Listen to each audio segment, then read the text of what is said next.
الحمدللہ رب العالمین والصلاة والسلام علی سید المرسلین اما بعد فاعوذ باللہ من الشیطان الرجیم بسم اللہ الرحمن الرحیم۔ پڑھیے الصلاة والسلام علیک یا رسول اللہ وعلی آلک واصحابک یا حبیب اللہ، الصلاة والسلام علیک یا نبی اللہ وعلی آلک واصحابک یا نور اللہ۔ درود پاک پڑھنے کے بے شمار فضائل و برکات ہیں۔ بہت ہی خوبصورت کتاب مکتبۃ المدینہ کی اربعین عطار، اس کی دوسری قسط صفحہ نمبر 11 میں حدیث پاک نمبر 11 ہے، من صلی علی او سأل لی الوسیلۃ حقت علیہ شفاعتی یوم القیامہ۔ میرے آقا فرماتے ہیں جس نے مجھ پر درود شریف پڑھا یا اللہ پاک کی بارگاہ میں میرے لیے وسیلے کی دعا کی، قیامت کے دن اس پر میری شفاعت ثابت ہو گئی۔ تو درود پاک پڑھنا یہ شفاعت مصطفیٰ صلی اللہ علیہ وسلم حاصل کرنے کا بڑا پیارا طریقہ ہے۔ محبت کے ساتھ بآواز بلند درود پاک پڑھ لیں، صلو علی الحبیب صلی اللہ تعالی علی محمد صلی اللہ علیہ وسلم۔ الحمدللہ ہماری کوشش ہوتی ہے ہم قرآن مجید فرقان حمید کی خوبصورت پیاری آیتوں کو سمجھیں، تلاوت کریں، اس کی تفسیر جانیں اور قرآن کی باتیں کریں۔ آج ایک بنی اسرائیل کی عجیب و غریب بیماری کا ذکر سنیں گے۔ اللہ نے قرآن مجید میں اس کو بیان کیا اور بدقسمتی سے وہ بیماری، وہ ڈیزیز آج ہمارے درمیان بھی پائی جاتی ہے۔ تو یوں سمجھیے کہ یہ ہمارے لیے بھی بڑی ریلیونٹ ہے، ہمیں بھی بہت غور سے اس کو سننا ہے کہ کہیں ہم میں سے کسی کے اندر یہ بری بیماری نہ لگ جائے۔ اور یہ بیماری ان کو کیوں لگی، قرآن نے اسے بھی بیان کیا۔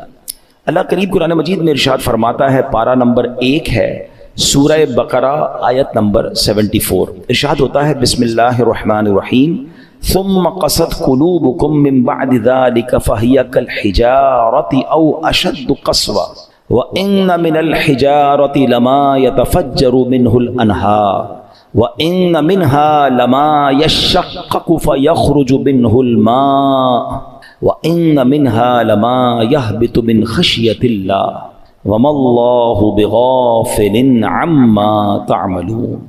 اب اس آیت کا ترجمہ کیا ہے؟ آسان ترجمہ قرآن کنز العرفان۔ پھر اس کے بعد تمہارے دل سخت ہو گئے تو وہ پتھروں کی طرح ہیں، بلکہ اس سے بھی زیادہ سخت ہو گئے۔ اور پتھروں میں کچھ تو وہ ہیں جن سے ندیاں بہہ نکلتی ہیں، اور کچھ وہ ہیں کہ جب پھٹ جاتے ہیں تو ان سے پانی نکلتا، اور کچھ وہ ہیں جو اللہ کے ڈر سے گر پڑتے ہیں، اور اللہ تمہارے اعمال سے ہرگز بے خبر نہیں۔ یہ جو آخری آیت کا حصہ ہے نا، یہ تو سمجھ لیں یہاں لکھا ہونا چاہیے۔ کیا فرمایا؟ وَمَا اللَّهُ بِغَافِلٍ عَمَّا تَعْمَلُونَ۔ جان لو کہ اللہ تمہارے اعمال سے ہرگز بے خبر نہیں ہے۔ جو کچھ ہم کر رہے ہیں نا، سب اللہ دیکھ رہا ہے۔ ہم بعض اوقات لوگوں سے، رشتہ داروں سے، دوستوں سے چھپانے کی کوشش کر رہے ہوتے ہیں، شہر تبدیل کریں گے، علاقہ تبدیل کریں گے، دروازہ بند کر دیں گے، دنیا میں کوئی نہ دیکھ لے۔ بار بار قرآن انڈیکیٹ کر رہا ہے وَمَا اللَّهُ بِغَافِلٍ عَمَّا تَعْمَلُونَ۔ اللہ تمہارے اعمال سے ہرگز بے خبر نہیں، وہ دیکھ رہا ہے۔ تو کاش یہ خیال دل میں راسخ ہو جائے کہ میں جو کچھ کرتا ہوں، اچھا کر رہا ہوں یا برا کر رہا ہوں، رب دیکھ رہا ہے۔ اچھے کام میں بھی اچھا عجیب ہیں ہم لوگ نا، برے کام میں لوگ نہ دیکھ لیں اس کی ٹینشن، اچھے کام میں لوگ کیوں نہیں دیکھ رہے اس کی ٹینشن، کسی طرح لوگوں تک پہنچا دوں کہ میں نے کوئی اچھا کام کیا ہے۔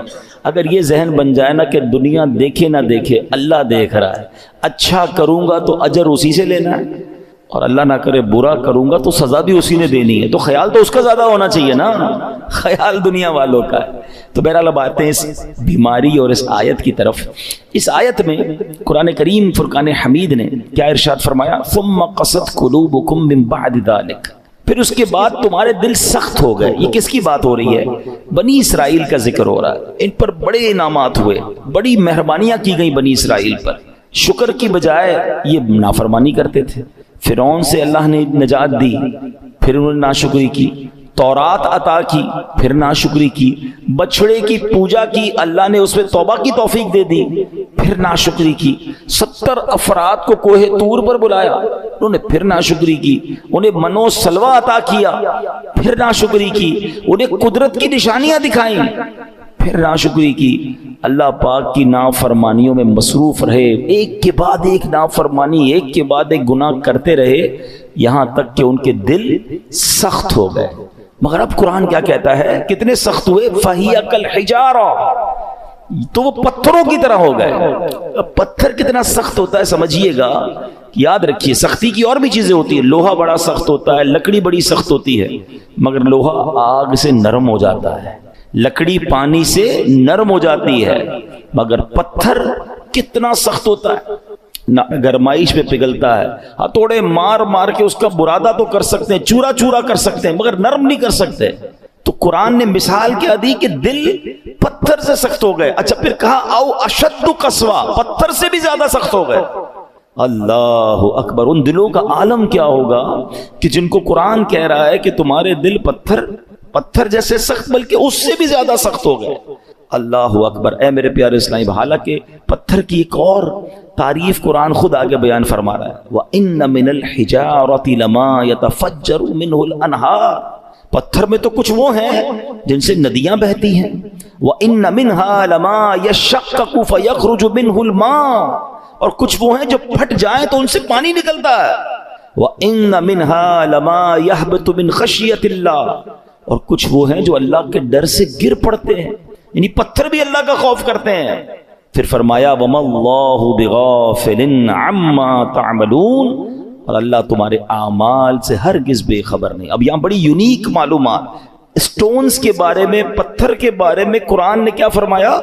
پتھر چاہے کتنے سخت ہوں، اللہ کے نافرمان نہیں ہوتے، یہ بھی پھوٹ پڑتے ہیں، ان سے بھی چشمے جاری ہوتے ہیں، خوف خدا کے سبب بڑی بڑی چٹانیں، بڑے بڑے پتھر لڑک جاتے ہیں، لیکن گناہگاروں کے دل جب سخت ہو جائے نا تو وہ اتنے سخت ہوتے ہیں کہ وہ پتھر سے بھی زیادہ سخت ہو، ان پر کوئی بات اثر نہیں کرتی، اللہ کا حکم سن کر یہ زیر نہیں ہوتے، عذاب کا تذکرہ سن لیں تو ان پر خوف طاری نہیں ہوتا، جنت کی نعمتوں کا سن لیں پھر بھی دل مائل نہیں ہوتا۔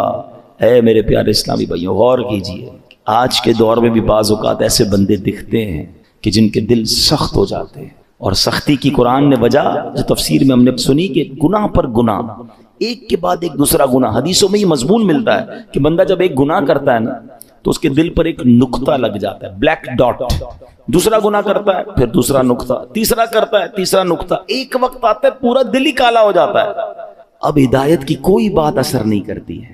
اسی لیے کہتے ہیں نا جیسے ہی گناہ ہو جائے ویسے ہی توبہ کر لو، جیسے ہی نافرمانی ہو جائے ویسے ہی نیکی کر لو، کلیریفائی ہونا چاہیے، ہارٹ پیور ہونا چاہیے، آنسو بہایا کرو اللہ کی بارگاہ میں کہ یہ دلوں کو دھو دیتا ہے، دلوں کو صاف کرتا ہے، بندہ خوف الہی سے لرزتا رہے۔ مگر آج حال یہ ہے کہ دل اتنے سخت ہو گئے کہ کوئی ہدایت کی بات اثر کرنا تو دور کی بات اچھی بھی نہیں لگتی۔ آج کے دور میں کسی سے اچھی بات کرو، قرآن کی بات کرو، دین کی بات کرو، لڑنے لگ جاتا ہے مسلمان ہو کر۔ یہ کیا ہر وقت بات یہ لگائی بھی ہے، کیوں بھائی اللہ رسول کی بات کرتے ہو، ہم کوئی اور بات کر رہے ہیں۔ خود سوچیں، ہمیں ہر اس شخص کو سوچنا چاہیے کہیں دل سختی کی طرف تو نہیں جا رہا ہے۔ اچھا اب پتھروں میں شعور ہوتا ہے، یہ بڑی عجیب بات آج ہم نے سنی، شاید بہت ساروں کے لیے نئی بات ہوگی۔ مفتی احمد یار خان نعیمی بہت بڑے مفسر قرآن ہیں، فرماتے ہیں اس سے معلوم ہوا کہ پتھروں میں بھی شعور ہوتا ہے۔ یہ الگ بات ہے کہ ہمیں ان کے شعور کی خبر نہیں ہوتی۔ قرآن میں ایک اور جگہ اللہ نے ارشاد فرمایا اور داؤد کے ساتھ پہاڑوں اور پرندوں کو تابع بنا دیا کہ وہ پہاڑ اور پرندے تسبیح کرتے ہیں۔ ہاں پرندے تو تسبیح کرتے ہیں، پہاڑ بھی اللہ کی تسبیح کرتے ہیں۔ آپ نے نہیں سنا ابو جہل کے ہاتھ میں کنکر تھے نا، کیا آ کر کہا تھا اس نے اللہ کے نبی کو کہ اے محمد صلی اللہ علیہ وسلم، اللہ کے سچے نبی ہو تو بتاؤ میری مٹھی میں کیا ہے۔ اللہ اکبر، نبی پاک کا کیا خوبصورت جواب تھا، فرمایا میں بتاؤں تیری مٹھی میں کیا ہے؟ جو تیری مٹھی میں کنکر ہے بتا دے میں کون ہوں۔ اور پھر کنکروں نے کلمہ پڑھنا شروع کر دیا، تو پتہ چلا کہ پتھر بھی اللہ کی تسبیح کرتے ہیں۔ اور اللہ اکبر، اور احد پہاڑ کے بارے میں کون نہیں جانتا؟ اللہ آپ کو مجھے بار بار مدینہ پاک کی حاضری نصیب فرمائے۔ نبی پاک علیہ الصلوۃ والسلام، سبحان اللہ، آقا کے معجزات میں سے یہ معجزات ہے کہ جب نبی پاک مدینہ منورہ میں یا مکہ پاک میں سڑکوں پر کسی کے شاہراہ پر تشریف لے جاتے تو آس پاس کے پتھر نبی پاک کو سلام کیا کرتے۔ احد پہاڑ کے متعلق آقا نے فرمایا احد پہاڑ ہم سے محبت کرتا ہے، ہم اس سے محبت فرماتے ہیں۔ اب پہاڑ نبی پاک سے محبت کرتا ہے، اور یہ کیسا خوبصورت پہاڑ ہے کہ نبی پاک علیہ الصلوۃ والسلام نے فرمایا کہ احد میرے ساتھ جنت میں جائے گا۔ اب یہاں علماء نے اور خوبصورت بات کی کہ پہاڑ نبی پاک سے محبت کرے تو جنت میں جائے، تو جب امتی محبت کرے تو اس کا تو عالم ہی کچھ اور ہوگا نا۔ تو محبت رسول یہ جنت میں جانے کا سبب ہے۔ مگر جو ہمارا ٹاپک ہے کہ اللہ کی عطا سے یہ پہاڑ، یہ پتھر بھی رب کی تسبیح کرتے ہیں، ان میں بھی شعور ہوتا ہے۔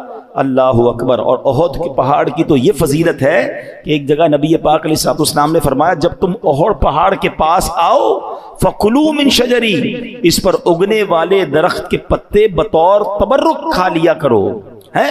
اور پھر فرمایا اگرچہ احد پہاڑ پر اگنے والے درخت کے صرف کانٹے ہی ملے، اگر پتے نہ ملے تو کانٹے چبا لیا کرو۔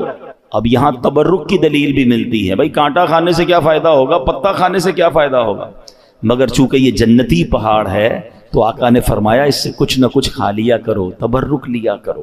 اب پہاڑ مبارک کیسے ہو گیا کہ یہ پہاڑ نبی پاک سے محبت کرنے والا ہے۔ تو ہم دوبارہ آتے ہیں پیارے اسلامی بھائیوں کہ ایک تو ہم نے یہ سنا قرآن کہتا ہے کہ کچھ پہاڑ پھٹ پڑتے ہیں، کچھ میں سے نہریں جاری ہوتی ہیں، کچھ سے پانی جاری ہوتی ہے، کچھ خوف خدا سے گر پڑتے ہیں۔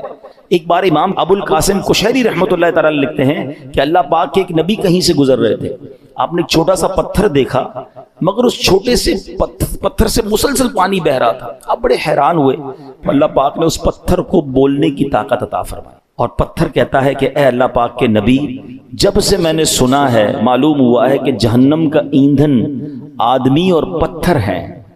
قرآن کہتا ہے نا اے ایمان والو اپنے آپ کو اپنے گھر والوں کو جہنم کی آگ سے بچاؤ جس کا ایندھن آدمی اور پتھر ہے۔ تو ہم آدمیوں پر تو پتہ نہیں اثر ہوا نہیں ہوا، وہ پتھر کہتا ہے جب سے مجھے معلوم ہوا ہے کہ جہنم میں پتھر ڈالے جائیں گے، جب سے میں رو رہا ہوں، جب سے خوف خدا کی حالت سے میری حالت بری ہے، اور یہ جو میرے اندر سے آپ پانی نکلتا دیکھ رہے ہیں یہ خوف خدا کے باعث ہے۔ آپ اللہ کے نبی تھے، آپ نے اللہ کی بارگاہ میں دعا کی اور اللہ پاک نے یا اللہ اس پتھر کو جہنم سے محفوظ فرما دے، دعا قبول ہو گئی۔ آپ چلے گئے کہیں، واپس آئے تو پھر اس پتھر سے پانی نکل رہا تھا، تو آپ نے کہا کہ اب تو تمہیں جہنم سے آزادی کی خوشخبری مل گئی، پھر کیوں رو رہے ہو؟ پتھر کو اللہ نے پھر قوت گویائی دی، کہتا ہے ذالک کان بکاء الحزن والخوف وہذا بکاء الشکر والسرور، کہتے حضور پہلے جو آنسو تھے وہ غم اور تکلیف کے تھے، اب جو آنسو ہیں وہ خوشی کے آنسو ہیں کہ اللہ نے جہنم سے آزاد کیا۔ تو یہ اللہ کی مخلوقات ہیں، اللہ پاک، یہ دنیا میں ہر طرف رب کا ذکر ہو رہا ہے، یہ اشرف المخلوقات کہلانے والا ہی غافل ہو جاتا ہے، حالانکہ ہم مجھے اور آپ کو بنایا ہی اللہ کی عبادت کے لیے۔ دیکھیں نا ہر چیز کے بارے میں ہم یہ جاننے کی کوشش کرتے ہیں what is the reason of the creation. Mobile کیوں بنا ہے؟ بات کرنے کے لیے بنا، اگر اس میں بات کرنے کی صلاحیت ختم ہو جائے، کوئی فنکشن نہ چلے، کیا کریں گے؟ موبائل کا گاربیج کر دیں گے نا۔ پین کیوں چلتا ہے؟ پین کیوں بنا؟ لکھنے کے لیے، لکھنا ہی نہ انک ختم ہو جائے، آپ کیا کرتے ہو؟ پھر بھی لگاتے ہو، پھینک دیتے ہیں۔ جو چیز جس لیے بنائی گئی اگر وہ کام نہ کرے تو اسے ڈسپوز کر دیا جاتا ہے۔ ہمیں کیوں بنایا گیا ہے؟ کبھی سوچا آپ نے؟ قرآن بتائے گا نا، ہمیں بنایا اللہ نے، تو اللہ ہی فرمائے گا نا کیوں بنایا، واٹ از دا ریزن۔ قرآن میں رب فرماتا ہے وما خلقت الجن والانس الا لیعبدون، ہم نے نہیں بنایا انسان اور جنات کو، بس دیر از اونلی ون ریزن الا لیعبدون، ہم نے اپنی عبادت کے لیے بنایا ہے۔ یعنی میں اور آپ بنے اللہ کی عبادت کے لیے، کام کچھ اور کر رہے ہیں۔ نمازیں ہماری قضا ہو رہی ہیں، روزے بہت بڑی تعداد میں لوگ نہیں رکھ رہے، اللہ کی عبادت سے دور، حالانکہ بنایا اس لیے گیا ہے۔ اور یہ پتھر کا واقعہ آپ نے سنا کہ یہ اس لیے رو رہا ہے کہ کہیں جہنم میں ڈال نہ دیا جائے۔ کبھی ہمارے آنسو بہے، کبھی ہمیں یہ خیال آیا کہ کہیں مجھے جہنم میں نہ ڈال دیا جائے، کہیں مجھے ایندھن نہ بنا دیا جائے جہنم کا۔ اللہ اکبر۔ اب آئیے بیان میں، جیسے میں نے شروع میں کہا کہ ایک بیماری کا ذکر ہوگا، اللہ اس بیماری سے بچائے، اور وہ بیماری ہے دل کی سختی۔ کیا کہا قرآن نے؟ ثم قست قلوبکم من بعد ذلک فہی کالحجارۃ او اشد قسوہ، پھر اس کے بعد تمہارے دل سخت ہو گئے تو وہ پتھروں کی طرح ہیں، بلکہ ان سے بھی زیادہ ہیں۔ اب دل کتنا اہمیت، کتنا امپورٹنٹ پارٹ ہے ہماری باڈی کا۔ پیارے آقا علیہ الصلوۃ والسلام حدیث پاک میں ایک جگہ ارشاد فرماتے ہیں جسم میں ایک خون کا لوتھڑا ہے، وہ ٹھیک ہو جائے سارا جسم ٹھیک ہو جائے گا، اور جب وہ لوتھڑا بگڑ جائے نا تو سارا جسم بگڑ جاتا ہے۔ اور سن لو، وہ لوتھڑا، وہ پارٹ آف دا باڈی بدعہ کیا ہے؟ وہ قلب ہے، وہ دل ہے۔ تو دل کا خیال میڈیکلی تو لوگ رکھ رہے ہیں، یار کولیسٹرول نہ ہو جائے، ہارٹ اٹیک نہ ہو جائے، بلڈ پریشر نہ ہو جائے، والوز بند نہ ہو جائیں، وینز کھلی رہیں، بڑا خیال ہے. ٹھیک ہے، یہ تو ظاہری اس دل کی کیفیت ہے نا، مگر اگر اس دل میں ایمان ہی نہ ہو، اس دل میں معاذ اللہ سختی آ جائے، ہدایت کی کوئی بات ہی اثر نہ کرے، یہ دل معاذ اللہ غیبت، چغلی، بغض، کینہ، تکبر اور برائیوں کی آماجگاہ بن جائے تو یہ تو برباد کر دے گا نا، ایمان برباد کر دے گا. ہمیں جان لینے والے مرض کا ڈر ہے، ہم ڈسکس بھی کرتے ہیں، ڈاکٹر کے پاس بھی جاتے ہیں، ٹیسٹ بھی کراتے ہیں، جناب بتائیں ہارٹ اٹیک نہ ہو، میری باڈی ٹھیک رہے، کتنی ایکسرسائز کرنی ہے، everybody talk about it. وہ کیوں؟ کہ جان چلی جائے گی نا. مگر مجھے بتاؤ، جان جانا زیادہ خطرناک ہے یا ایمان جانا زیادہ خطرناک ہے؟ جان تو ویسے ہی جانی ہے، آج نہیں تو کل چلی جائے گی، مرنا تو ہے ہی، اس سے تو کوئی نہیں بچ سکتا، مگر ایمان سلامت لے کر قبر میں جانا یہ زیادہ ضروری ہے نا. تو یہ حدیث بھی بتا رہی ہے، قرآن کی آیتیں بھی بتا رہی ہیں کہ دل صاف ہونا چاہیے، دل اللہ کی رحمتوں کے نزول کی جگہ ہونی چاہیے. مگر جن کے دل سخت ہو گئے ہیں وہ غور کریں. اب آئیے میرے پیارے اسلامی بھائیوں، حدیث پاک، یہ دل کی سختی سزا کتنی بڑی ہے. اللہ کے نبی علیہ الصلوۃ والسلام فرماتے، ترمذی شریف کی حدیث ہے، ان ابعد الناس من اللہ قلب القاسی، فرماتے سخت دل والا سب سے بڑھ کر اللہ سے دور ہے. Nobody talk about it، کوئی بات ہی نہیں کرتا. ارے دل سخت ہے، یہ دل نرم ہے، اگر دل سخت ہو گیا نا تو پھر اللہ سے سب سے زیادہ دور وہ ہو جائے گا. حضرت مالک بن دینار جیسی عظیم ہستی کا فرمان سنو، فرماتے بندوں کو جو سزائیں دی جاتی ہیں ان میں سب سے بڑی سزا یہ ہے کہ بندے کا دل سخت کر دیا جاتا ہے. ہائے ہائے، نہ نماز میں دل لگے، نہ تلاوت میں دل لگے، نہ دعا میں آنسو بہیں، نہ ہدایت کی بات اچھی لگے. لوگ نعتیں سن کر رو رہے ہوتے ہیں اور ہم کہتے ہیں بند کرو یار، مزہ نہیں آ رہا. یعنی کوئی اچھی بات دل پر اثر نہیں کر رہی تو چیک کرو کہ یار یہ دل سخت تو نہیں ہو گیا، دروازہ تو بند نہیں ہو گیا. یہ سب سے بڑی سزا ہے. حضرت مالک بن دینار کہتے ہیں بندے کو جو سب سے بڑی سزا دی جاتی ہے وہ اس کا دل سخت ہو جاتا ہے. کسی مسلمان کو تکلیف میں دیکھ کر ہمیں تکلیف محسوس کیوں نہیں ہو رہی ہے؟ کوئی بیچارہ غریب پریشان ہے، اس کو دیکھ کر مجھے فیل کیوں نہیں ہو رہا؟ اگر ہو رہا ہے اللہ کا شکر ادا کریں. اگر مسجد میں آنے کو جی چاہتا ہے اللہ کا شکر ادا کریں، اور مسجد میں آ کر بھاگنے کو جی چاہتا ہے، there is something wrong in your heart. اس سے بڑھ کر رحمتوں والی جگہ کون سی ہے؟ ہونا کیا چاہیے؟ اللہ کے گھر میں آؤ تو پیس، سکون، مزہ آ جائے. مگر کچھ لوگ مسجد میں آ کر بھی بے چین، آخر میں آئیں گے سب سے پہلے جانے کی کریں گے. خود سوچئے کیوں مجھے بے چینی ہوتی ہے؟ موبائل پر گھنٹوں بیٹھ جاؤں گا، دوست کے ساتھ چائے پینے گھنٹوں بیٹھ جاؤں گا، اللہ کے گھر میں مجھے تکلیف کیوں ہو رہی ہوتی ہے؟ جب تک بیماری کو ڈائگنوس نہیں کریں گے نا پھر حل نہیں ہوگا. آج میں آپ کو علاج بھی بتاؤں گا. اب آئیے دل کی سختی کے اسباب، واٹ از دا ریزن.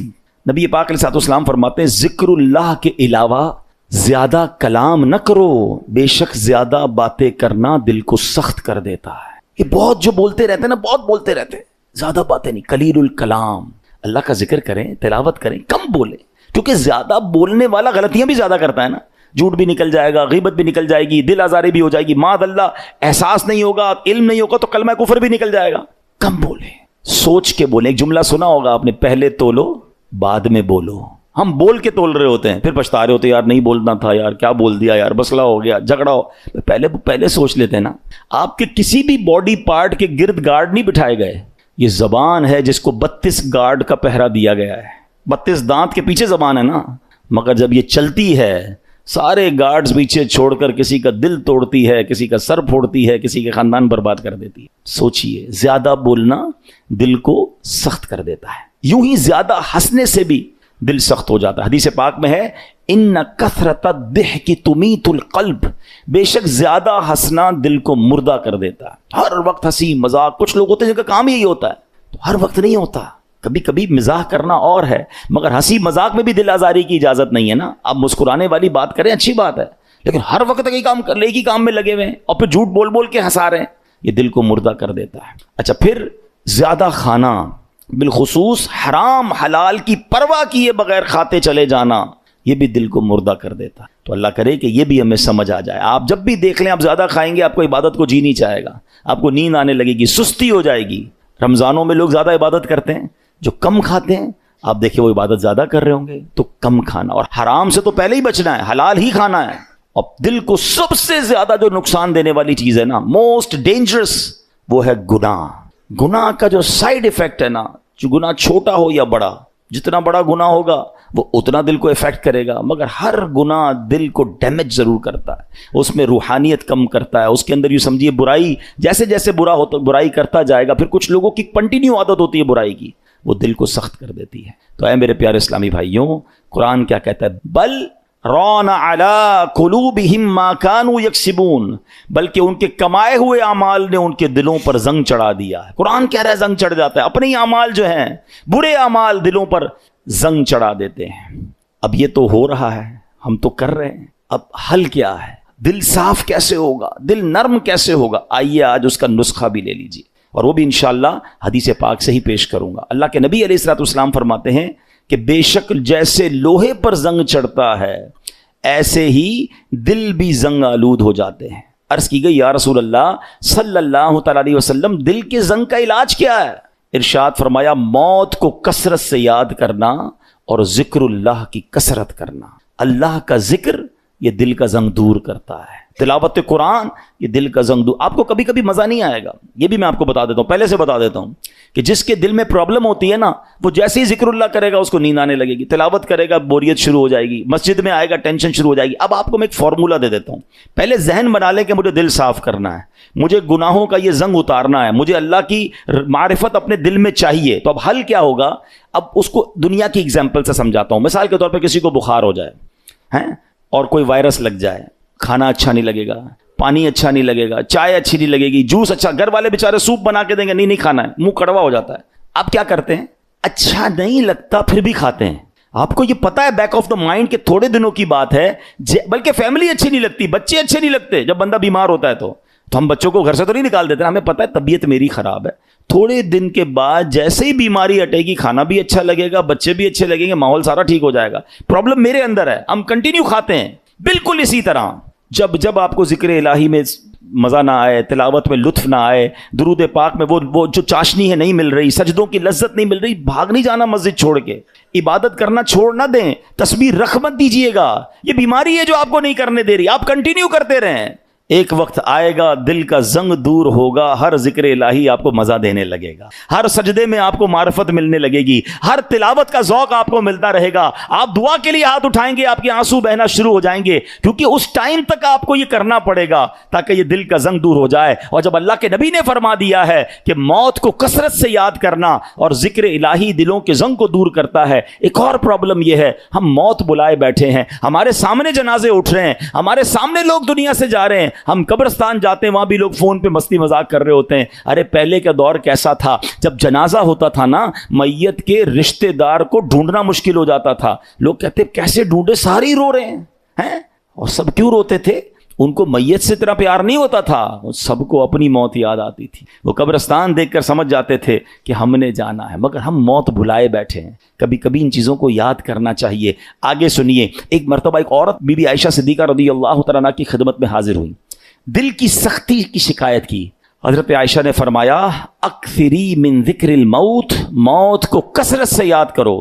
چند دن کے بعد وہ عورت آئی اور بی بی عائشہ کا شکریہ ادا کرتی ہیں، کہتی ہیں جب سے میں نے موت کو یاد کرنا شروع کیا یہ بات رنگ لائی ہے، میری دل کی سختی دور ہو گئی ہے. تو کاش ہمیں یاد آئے. کبھی کبھی ویسے ہی قبرستان چکر لگا لیا کریں، دعا پڑھنے چلے جائیں، اندازہ ہو کہ دیکھو کون کون چلا گیا. کسی کا بڑا محل تھا، کسی کا ڈیفینس میں بنگلہ تھا. ڈیفینس کے قبرستان ہی چلے جائیں تو ڈیفینس میں رہنے والے وہاں تدفین ہے نا. ایک اور چیز سمجھا کریں آپ، دنیا میں اور آپ ایک سیکوینس کے ذریعے آئے ہیں. پہلے میرے دادا آئے ہیں، پھر میرے والد آئے ہیں، پھر میں آیا، پھر میرے بچے آئے ہیں، پھر ان کے بچے. یہ سیکوینس ہے نا. دنیا سے جانے کی یہ سیکوینس ضروری نہیں ہے. ایسا نہیں ہو کہ دادا ہی پہلے جائیں گے، ابو ہی بعد میں جائیں گے، پھر میں جاؤں گا. نہیں، دادا دنیا میں ہوتا ہے پوتا چلا جاتا ہے، والد ہوتا ہے جوان بیٹا چلا جاتا ہے. آپ نے نہیں دیکھا قبرستان جائیں نا، 15 سال کے بچے کی بھی قبر ملے گی، 5 سال کے بچے کی قبر بھی ملے گی، 75 سال کے بوڑھے کی قبر بھی ملے گی. اٹ مینز میں بھی کبھی بھی جا سکتا ہوں. اچھا، ہم میں سے کئیوں کو قبرستان کی دعا یاد ہوگی. یہ کتنی میننگ فل دعا ہے، مگر سمجھیں تو نا کیا دعا ہے. السلام علیکم یا اہل القبور یغفر اللہ لنا ولکم وانتم سلفنا ونحن بالاثر. مشکات شریف حدیث کی دعا ہے. پیارے آقا یہ دعا کیا کرتے. مانا کیا ہے؟ السلام علیکم یا اہل القبور، اے قبر والو تم پر سلامتی ہو۔ پھر کیا فرمایا؟ یغفر اللہ لنا ولکم، اللہ تمہاری اور ہماری مغفرت فرمائے۔ مگر جو اگلا جملہ ہے نا، انتم سلفنا ونحن بالاثر، تم پہلے چلے گئے ہو، ہم بعد میں آنے والے ہیں۔ کاش یہ بات سمجھ آ جائے کہ میرا ٹھکانہ وہی ہے، جانا ادھر ہی ہے۔ کون سی ترم خانی کام آئے گی، کون سا جاہو جلال کام آئے گا، کون سے پیسے کام آئیں گے، کون سی پراپرٹی کام آئے گی، سب کچھ ادھر رہ جائے گا۔ اعمال کام آئیں گے۔ 2 گز کی قبر ہے، اربوں پتی کو بھی لٹھے کا کفن ہے، اور فٹ پاتھ پر مرنے والے کو بھی وہی کفن ہے۔ یہ میرا لباس ہوگا، یہ میری قبر ہوگی۔ تو موت کو کثرت سے یاد کرنا یہ دل کو نرم کر دیتا ہے، یہ اس دل کی سختی کو دور کرتا ہے۔ اللہ اکبر۔ اے میرے پیارے اسلامی بھائیو، اسی طرح اللہ والوں کی جو نگاہ ہوتی ہے نا، ہاں وہ کہتے ہیں نا، یک زبانہ صحبت با اولیاء بہتر از 100 سالہ طاعت بے ریا، سینکڑوں سال کی بے ریا عبادت ایک طرف، کسی ولی کامل کی صحبت ایک طرف۔ اللہ والوں کی صحبت میں بیٹھے، ان کی نگاہ سے، ان کی صحبت سے دل کا زنگ اتر جاتا ہے۔ ہاں اسی طرح علماء کہتے ہیں اللہ والوں کی دشمنی جو ہے نا، کسی اللہ والے کی گستاخی، چاہے گناہ تھوڑا تھوڑا کر کے دل سخت کرتا ہے، یہ وہ گناہ ہے جو ڈائریکٹ دل کو سخت کر دیتا ہے، دل بالکل مردہ ہو جاتا ہے جو اللہ کے ولی سے دشمنی کرتا ہے۔ تو اے میرے پیارے اسلامی بھائیوں، اللہ والوں کی صحبت اختیار کریں، نیک لوگوں میں بیٹھا کریں، تلاوت قرآن کریں، ذکر الہی کریں، موت کو کثرت سے یاد کریں، تو یہ دل جو ہے اس کی سختی سے ہم محفوظ رہیں گے۔ وہ پتھروں کے بارے میں دیکھیں نا کہ پتھر خوف خدا سے روتا ہے، پتھر ذکر الہی کرتا ہے۔ ارے ہم تو اشرف المخلوقات ہیں، تو ہمیں تو اللہ کی یاد زیادہ کرنی چاہیے۔ تو بہرحال میرے پیارے اسلامی بھائیوں، یہ چند باتیں آج ہم نے سنی ہیں، اللہ پاک ہم سب کو عمل کرنے کی توفیق عطا فرمائے۔ آمین بجاہ النبی امین صلی اللہ علیہ وسلم۔